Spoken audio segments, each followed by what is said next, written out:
শুভ সকাল বন্ধুরা, আবার চলে এলাম তোমাদের সামনে একটা নতুন রেসিপি নিয়ে। এর জন্য লাগছে এক গ্লাস মুগ ডাল আর অল্প একটু চাল।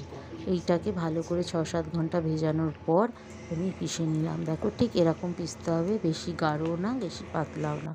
তারপরে 1 গ্লাস ডাল নিয়েছি বলে ওর জন্য 2 গ্লাস জল, আধা গ্লাসের একটু বেশি চিনি, নুন, অল্প একটু নুন আর এলাইচি পাউডার দিয়ে আর 1 চামচ ঘি দিয়ে জলটাকে ভালো করে ফুটিয়ে নেওয়ার পর ওই ডাল বাটাটা ভালো করে ওর মধ্যে দিয়ে ভালো করে নাড়তে লাগবে, কন্টিনিউ নাড়তে লাগবে যাতে ওর মধ্যে কোনো লাম্পস না এসে যায়। তারপরে দেখো ঠিক এরকম পজিশনে যখন আসবে গ্যাসটা বন্ধ করে দিতে হবে আর একটা থালার মধ্যে ভালো করে ঘি মাখিয়ে ওই ডাল বাটাটাকে ভালো করে বরাবর লেভেলে করে নিতে হবে। তারপরে ঠান্ডা হয়ে যাওয়ার পর যেরকম মর্জি তোমরা শেপ দিতে পারো। আমি তো বরফিভাবেই শেপ দিয়েছিলাম, বরফি ভাবে শেপ দিয়েছিলাম। তারপরে এটাকে তেলের মধ্যে ভাজতে হবে একটা একটা করে।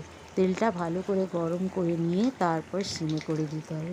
ধীরে ধীরে এগুলোকে ভাজতে হবে যাতে দুই দিকেই ভালোভাবে ভাজা হয় আর ভেতরটা যাতে কাঁচা না থাকে। এইভাবে বেনে গেল আমার চন্দ্রকান্তি।